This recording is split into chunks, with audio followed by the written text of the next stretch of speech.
All right, now let's look at our last set of examples. These examples are relatively simple. So how to find the domain of a two-variable function? The idea is still the same, like what we did in single variable case. We just look at what kind of exceptions we need to actually pay attention to. Usually we have just three kinds, and here are the ones I listed. If you have a log, then x must be bigger than 0.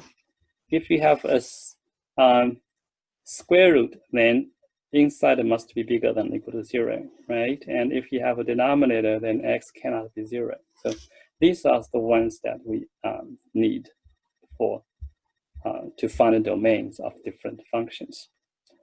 So if you look at example 1 over here, we have this function f of xy, and it's log 25 minus x squared minus 4y squared, right? So the domain is going to be 25 minus x squared minus 4y squared bigger than 0.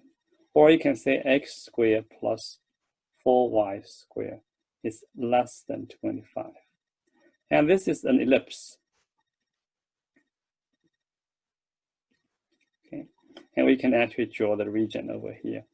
Now, if it's strict less than 25, the edge, we're going to use dotted line like the way we did it before. So this is y, this is x.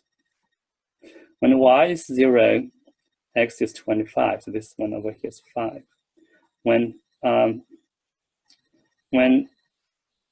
this is when y is 0. When x is 0, y is going to be 25 over 4. Take the square root, and it's going to be 2.5. So this is 2.5.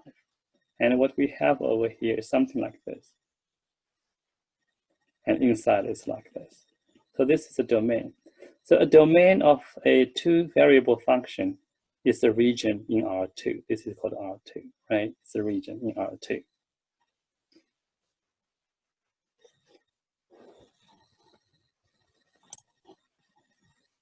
Now, let's look at our last example. Our last example over here, we have a function. We have both square root function, and also we have a denominator. So to find its domain, we will actually see domain over here. We have two restrictions. X minus y cannot be equal to 0. That means x cannot be y, all right? And another one is y minus x squared must be bigger than or equal to 0. That means y must be bigger than or equal to x squared. So how do we do that? We need to actually draw the curve over here.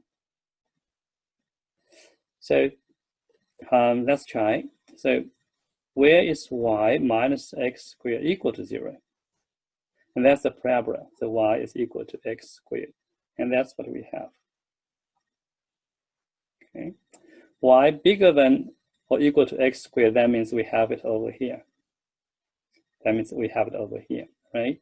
But on the other hand, x minus y cannot be 0.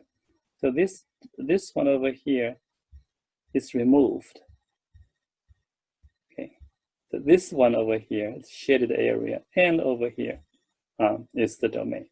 And if this line is removed, we use dotted line over here to indicate. So that's the domain.